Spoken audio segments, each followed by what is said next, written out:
Hey everyone, so this is a night video actually. 7:30, almost my bedtime. So this is the follow-up to the um, round 2 summer camp preview video I did a couple days ago before I played the game, and this is obviously the aftermath after I played the game. Um, so it's going to be a 2-for-1 video because I also played my Coracana Cinco de Wingo game. First round of that one just started. I'll probably have some commentary on that as we go.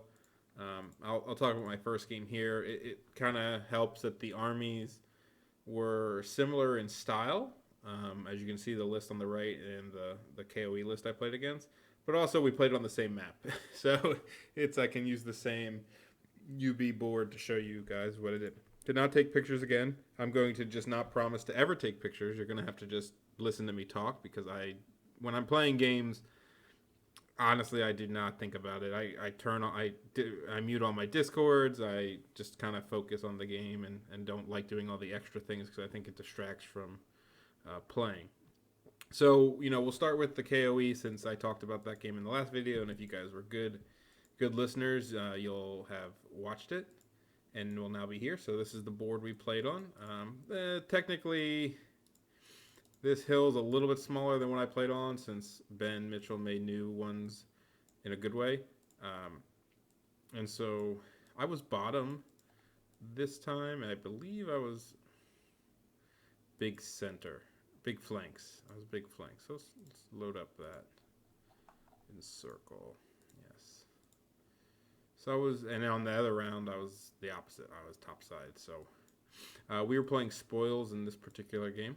I should put that back because that goes there. Spell-wise, exactly what I said in the video. I took Veilwalker. I took Fly, so I had Breath Weapon, Marked for Doom, which I never really cast, and I took Silver Lash and Glory of Gold on my Chariot guy. Sorry, I'm just getting this. I just did it wrong. God damn it. I'll just fix it. So the spells worked out nicely, as we said. They're very good versus KOE, and I took almost the same spells versus the High Elf army. With all the armor in his list and the two big characters, Breath of Corruption is one of the best spells, if not the best spell versus KOE, because twofold, right? It's low to cast for the Herald. I think it does about as much wounds as Grave Calls does to an average knight unit, like a toughness 3 knight unit, because the ward saves worse, doesn't allow an armor save, and all that good shit. And obviously for a 5 to cast, it kind of helps a lot. So my deployment was something like what you're about to see. I think we went back and forth on deployments because he doesn't have many, and don't think I talked about this in the video because I didn't talk that much about my deployment, but he doesn't have that many drops, right? He has it was not like that. Was it here? I think one was here. Maybe one was here. This might be wrong. I feel like I had something like this because I feel like this guy went here, turn 1, or he was like here. I think I started like this, something like this. Harold was behind here. No, he was here because he went here. It was something to this effect essentially, and we went back and forth on drops because he has 3 scoring, 2 flyings, and then characters. He only has 6 drops. And that's an advantage to me because I have a lot of fast-moving solo guys that I can kind of redeploy. I have a couple things I kind of know where they're going to go anyway. And because it spoils, which is even more so, one, he only has 3 scoring units, one being a 3-man Grail unit, but also he's either deploying really expensive Paganites or scoring first. So if the first couple drops, I can kind of see where he's going for scoring-wise, which helps. So we went back and forth, and because he's KOE, I don't give a shit if he drops first because he's 100% taking the prayer versus my army. well, I say that when some guy in Ocho didn't do it, and I was not prepared for it. I played that game kind of bad, but nonetheless. So he put grails here, pegs, pegs, roughly here, errant lance, realm lance, hippo, hippo. 1, 2, 3, 4, 5, 6, 7. That makes sense because of 2 carries. So that was like his deployment, like this. All right. And so I think he vanguarded like here, and I vanguarded like here or something. So I ended up winning the roll to go. Did he vanguard here? No, he vanguarded here. So my strategy here was I threatened all. So because of his scoring, he's clearly not going for this one. I mean, this 3 grails would never going to make it over here. So, and he only had, I think it was the 5-man unit here to defend it. So they don't average killing this, and they're not that good versus, they're okay versus this. So I felt like I could get this one with the force 1 and just run away, which is what ended up happening. This one I wanted to contest with my big block. Obviously, the characters are pretty good versus my. Actually, interestingly enough, both these matchups were not the best for my Portent Lord because he had double fire wards on his characters, and then obviously the High Elves had 6 fire wards. And then this one here, I thought I could do a double threat. I wasn't in a rush to get this one, and I think that's kind of important in spoils. Like, I don't have to run on this and get it, right? It's one of the only ones he can get reliably because he has 2 scoring. His 2 big scoring are here. The 3 grails, in my opinion, are not going to last long enough to get the damn objective.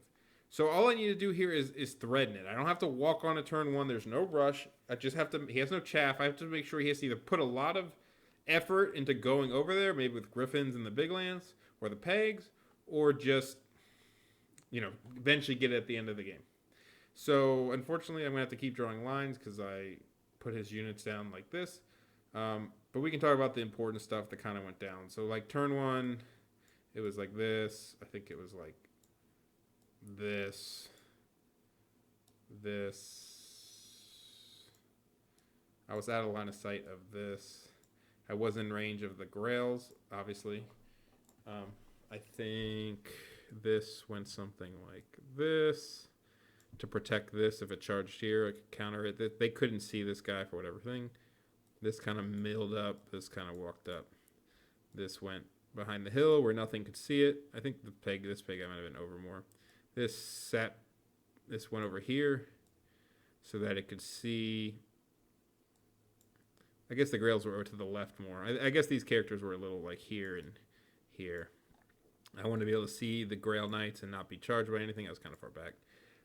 These actually backed up because I wasn't looking to do anything, and these just kind of chilled like this. So, I mean, the focus really should be on this side over here, right? So, I wasn't in line of sight of this, but I was in line of sight of the Grails. Now, 3 Grails charging the Herald might be a little scary, but it kind of does 2 things. One, when I cast my breath weapon, he has a choice. He either lets it go and then takes the breath weapon to the face of the 3 grails, which I only kill like 2, but it makes them basically worthless turn 1, and his magic's a bit far if he does charge me. 2, he stops it, and then I have my other spell to cast, and honestly, I did the math. I did the math after the fact, but I did do it kind of in my head while I was doing it. I average kill like 2 pretty easily. 6 strength 5 attacks, and then my breath. I think it's like 40% chance just to kill all 3 of them before they even hit me. Obviously, if 2 live, it's a risky. It's dice. It's 4 divine attack, strength 6, but 2 hits, 1 wound, whatever. I can handle it. It's sometimes you just gotta take risks. Like it's not that it's pretty bad. Like given all the things I just said, right? He has to stop the breath weapon. It lets me cast Grave Cause, blah, blah, blah. I have 6 strength 5 that hit on 2s, wound on 3s, and I have a breath weapon, when he fights me. Like, given all those things, you might sit there and go, oh, that's not so bad. And this isn't to scale, so I'm sorry. What ends up happening is he stops the breath weapon, and then I grave calls his guy with the 6 up first magic, because it's the ghostly guard guy, and I one-shot it. I needed the range for my Veil token, but I still one-shot him, which is about 26% chance. Actually, if I get rerolls to wound, it's like 46% chance. But I one-shot it. I mean, it happens. I don't know what to say. My magic did well in that case. But then I go, I mean, to be fair, I did really well when I grave calls his Griffins. I didn't do so well when I grave calls the Knights and the Pegasus Knights. I only did like 2 wounds. So it's, it came in the worst time for him because I killed the big shit. But I one-shot the Pegasus, and so it's the Hippo. So the one that kills my magic items is dead, and my Lord rejoices. He ends up charging my Herald. I kill 2. He does a wound to me. We stick. The pegs go here. Turn 1. So his turn 1, he charged me there. His pegs went here. I'll redraw it because hey, it's fun to redraw it. So he's now engaged with me here. His pegs have gone like here-ish. These pegs have stood like here. I put these here so his lance like came up on the hill a little. This other Griffin went around here. Again, I don't. And his other unit went like here, right? So 1, 2, 3, 4, 5. He's down to 6 units. He doesn't have many drops, like I said. I think this guy's actually closer to here, facing like this way. Oh, he's like down here actually, because he can't. My demon prince is really far from him, so I actually think he's like here. Apologies for the bad drawings, but yeah. So it's kind of like that. There's 1 Grail Knight left. I move over. He holds me up. Now, one thing I like talking about like little mistakes I could do a lot better. So this is one example. And I'll say I got a little lucky with it because it wasn't until after the fact that after he reformed that I kind of got a little lucky that it was a smidge. So he's holding me here and maybe I'm like here or something. Again, sorry, it's not the scale, and I let him go first with the reform. I don't know why. And he moved, let's say I was like here, right? And he moved this way, like here-ish, and then I moved up here. But, again, not to scale, but it was very close that the 4 pegs didn't fit between my Elder and my Herald. So he would have only got 1 in if he flanked me with these Peg Knights. Yeah, right? Because my Herald, I think, was still, yeah. Because it was his turn. Oh, it was my turn next. Yeah, I didn't kill him in the next turn. And I moved my Elder up here, something like this. And it's just, at the end of my turn, when I didn't kill this single damn guy, I should have just reformed first and made it very clear that he could not fit his pegs here. Or only fit 1 in, but I got lucky that he didn't reform far enough to the other side, blah, blah, blah. Not that it was like, it's whatever. So that's how the turn 1 ended. I was stuck here with 1 Grail Knight. In my turn, I redirected his big lance. I marched out my Lord to like here so that his Griffin couldn't see me. I put it was like this. It was something like this. His Griffin couldn't see me. I was down here. It was like a 7 overrun, 8 overrun to hit my Lord. I put a Elder like this. 2 dogs were dead. Elder was like this or something. He couldn't overrun into my Elder. I do know that for sure. I don't think the pegs could see me. I put this Elder like here to kind of threaten things this way and block a little bit of him. These picked up this and I think the pegs were here, but I couldn't be seen. It doesn't matter, right? And these kind of just stood here. Chariot. Oh yeah, I tried to charge these guys. It was a 10-inch. I think he was a mistake. He put them slightly too close. I didn't make the 10.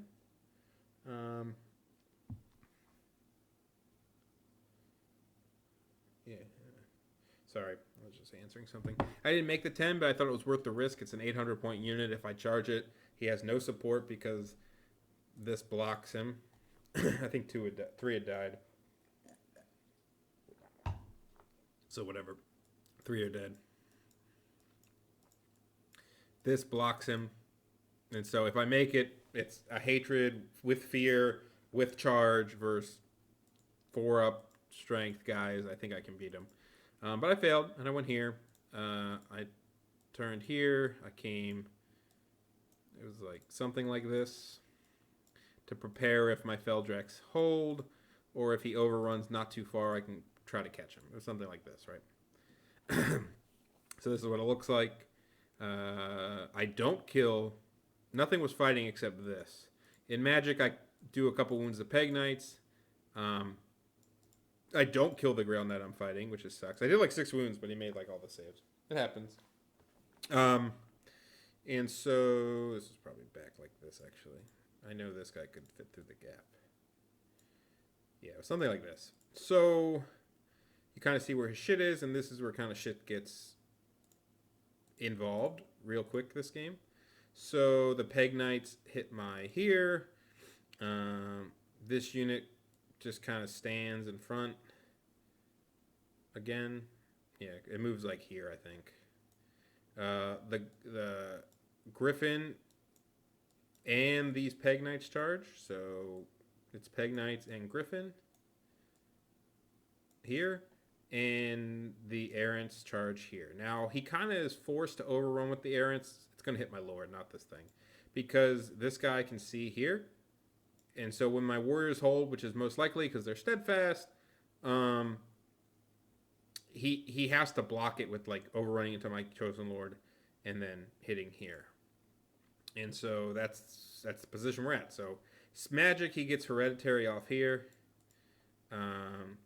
He gets... Oh, he regrowths these guys back. This is where I fucking Binding Scroll. And like he gets like 3 spells off. And I was like, motherfucker. He gets 3 back here. I would have liked to stop. I tried to stop this one. But I would have also taken this one. So this is where it kind of gets interesting. A little interesting. So here, he has the Hereditary. He fails Fear. He kills one. He actually forced me to kill this one. Yeah, the way he positioned. And this is where I got to use a cool... I broke. He did 4 wounds, so I didn't get steadfast. I did like 1 back or something. I broke, but because he failed Fear, he's shaken, so he can't pursue. So he's stuck here. So he reforms, and then these 2 charge and kill him. That's this flank gone. These go off the board. Eventually get this. This thing's here. It turns this way. And we'll go through what it kind of eventually does in this game. Over here, I lose a bunch of warriors. I think I have like 11 left. I hold. He kills the dogs. He overruns into my lord, and so he's sitting here. I kill 2 more Grails, and we're still stuck, and he reforms here to block this guy from getting around, which was good by him. And so we're sitting in this position going into my turn. All right, so what do? I flank the Errants.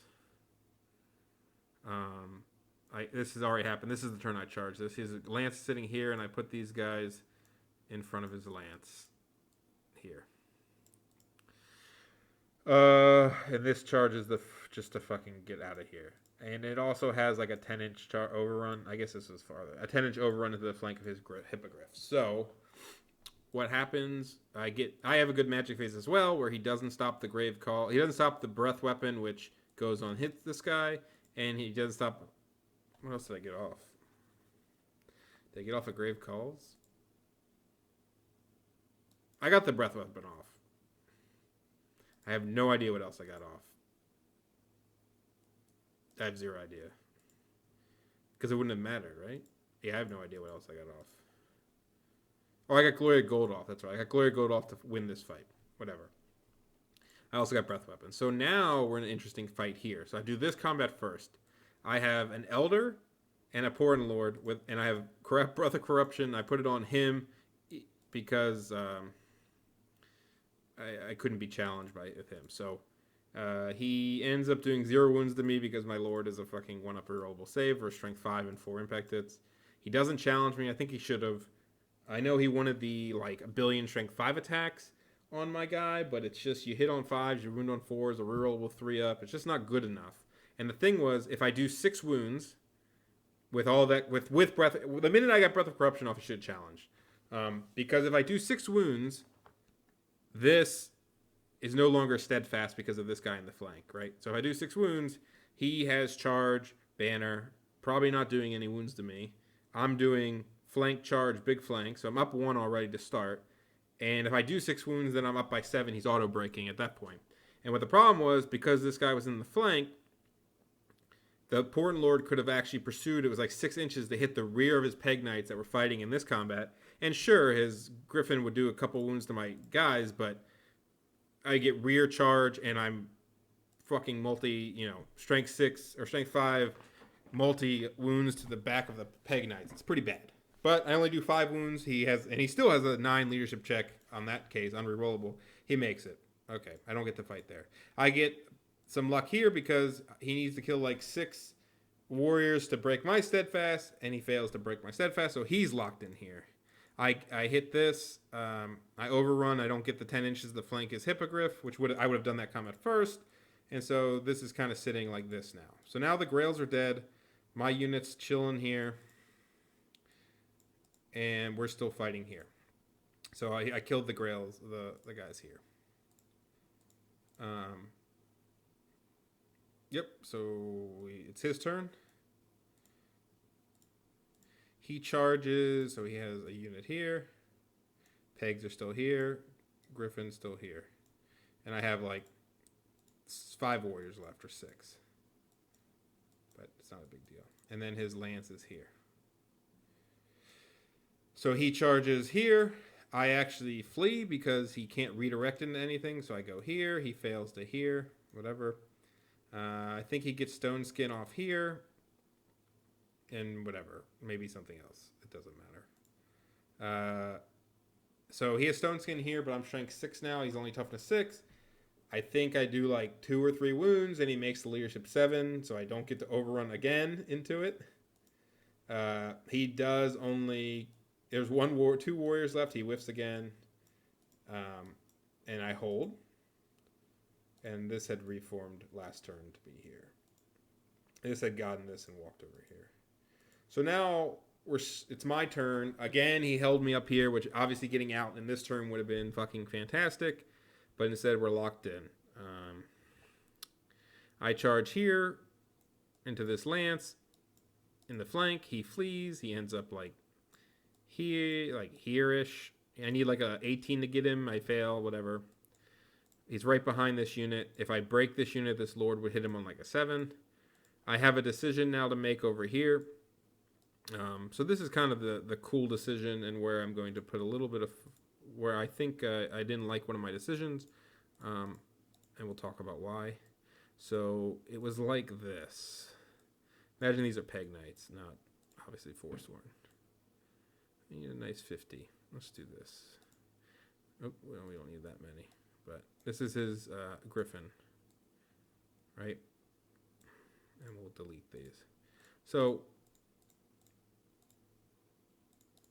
we're still fighting here, and his lance is fleeing. So my decisions could be, and let's just put the damn units. Sorry. You know me, guys. I don't prepare for this. Or actually, now that I'm talking now, we're not going to do the other game, this video. I'm talking too long about this. I'll make it a separate video. It deserves its own video. It was a good enough game to deserve that. It was like this. And then his other lance, which had fled, was chilling like here. Just enough that I could catch him, so it was probably like here, right? So something like this. These are the only 4 units he has left. And this is my units, right? And so this is coming on the board edge to get the scenario. It doesn't matter. This has gotten this one. I did a mistake where I put it too far from my Lord, so I couldn't sacrifice with him, but it wasn't a huge deal, to be fair. And so I had a decision to make here with the charges. I thought of what I'll tell you what I did first. I charged him into the Peg Knights, and I charged him into this, into the Hippo Lord. Idea being, hopefully, I just do some wounds, and I hold and hold them up so I can get out in next turn. Because I didn't want him getting out in his turn. Because he was still fighting these warriors, so I didn't want a free reform on the Hippogriff. So this is what happened. I didn't break this unit again. I think it made a 6 leadership check this time. Whatever, it happens. So I didn't get to chase into this up here. And then here, he did like a wound here. He did like 4 fucking wounds to my Elder. I think I did 3 wounds to him. He killed this, and I think my Elder took a steadfast check, which I made. I did put the attribute on him, to be fair. These guys might have had, and my Herald took like 2 wounds, but the warriors died. So the warriors are now dead. And so in his turn, he rallied this. He killed the Elder. This held. Oh yeah, the 2 flares rallied and moved to here, which is actually significant. Yeah, they rallied and moved to like here. Whatever. They're like back here. They can see the Peg Knights, which is what's significant. And the Peg Knights were probably up slightly more, like here. So that's what happened. And then I kill this unit. Oh yeah, in my turn, I redirect. One thing I will say I do well a lot with my Herald is I will reform him if he's in combat to magic the next turn because my spells are direct damage. So I just reform him this way, and I killed the fucking Hippogriff with my magic. He had 2 wounds left, and I killed him. And I rear charge with the flares because I could only I can make it so I only contacted 1. There's 3 Peg Knights. I could only contact the 1. As I said, they were up a little farther. And so he had only 3 attacks to do 2 wounds to my 4-up save unit. It's very unlikely. He needs 4s and 3s with basically 4s, 3s, and 3s with 3 attacks. I mean, hell, he averages 2/3 a wound. He needs to do 2. If he doesn't do 2, that's 3 combat res just for being in the rear and charging. And it's another less attack on my Herald. I end up breaking this unit, killing it. I blew this off with magic, and I killed this. And this had charged the rallied bus, wherever it was, and I held it. And then it was going to get charged by everything. So he gave up there. It was fine. What I should have did different in thinking about it in hindsight was there was a moment here where I debated. I think it was like something like this, right? 2 warriors were fighting here. This was fighting here. This was back here. This had just fled, right? So I debated heavily. Again, I don't know how to scale all this shit is, but I debated charging my Herald here because now I get charge and I get a couple more attacks to try to break this fucking unit. And if I break it, the Herald had an easier swift stride to kill this unit, and then my Lord could just reform. And then I was a little worried about his Hippogriff getting out of combat or his Peg Knights getting out of combat, because no matter which one I charge, one of them's getting out if I only charge with the Elder, right? Because I can't hold both of them the way he positioned it. And I don't think my 2 warriors are going to survive. What I should have did was charge. I don't know if he was on his ass or not. I should have, I think, charged like this. I should have charged here. Because his pegs couldn't overlap his hippo, right? So I'm corner to corner with his hippo right now. Like exactly corner to corner. So it's like that, right? So in this fight in particular, if he kills the 2 warriors with the hippo, great. Now he gets the 2 wounds. He has a banner. I have charge. I'm probably going to do some wounds, and I'm probably going to hold. I'll be steadfast. Now when his hippo reforms, all it can do is charge my... First, I might just break the fucking Peg Knights. Potentially. I get charged. He has banner. He does 2 wounds. And so it's my Elder versus 2 wounds, essentially. And there's a good chance I can do some wounds with my Elder. Obviously, hatred and stuff. If I do 3 wounds, he's taking a check on leadership 8. 7 because of fear. But most importantly is I block this. Right? So if this goes my way and this kills this, like at best case he flanks my elder, and I maybe hold stubborn because he has to do 6 wounds with just this guy and some shitty peg knights. So I think that was the safer play in hindsight, was just to charge here, because if I break these dudes, whatever, if I break them, great. If I break this, I go up here. I just feel safe doing that. And if I get out of this a turn earlier, this kills this, his magic is gone, and fuck it. I'm facing down, this guy by myself, and then I can turn around and magic him here. Yes, he didn't. He wouldn't have taken the 4. The way the game worked out, he got blown apart anyway. But I just feel like it would have been the safer play to just do this to block, because he couldn't charge anything.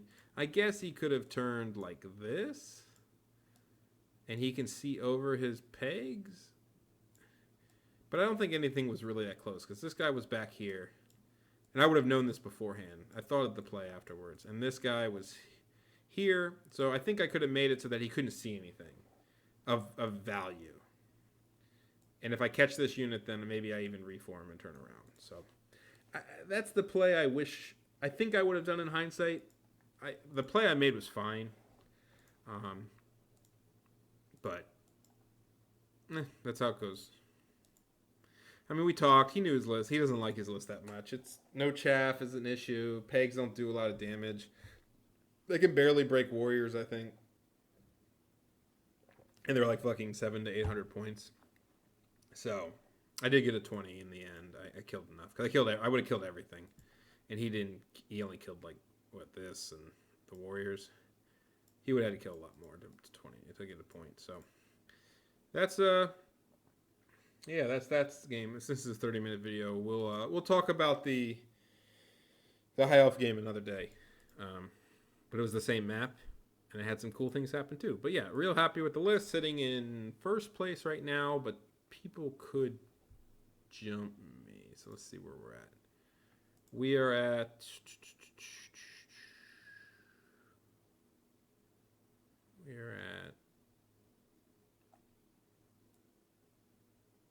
so I'm saying it first, but there's 2 games of 20. So if somebody wins big, they could jump me / play me. If not, I'm slated to play Josh Stewart's VC.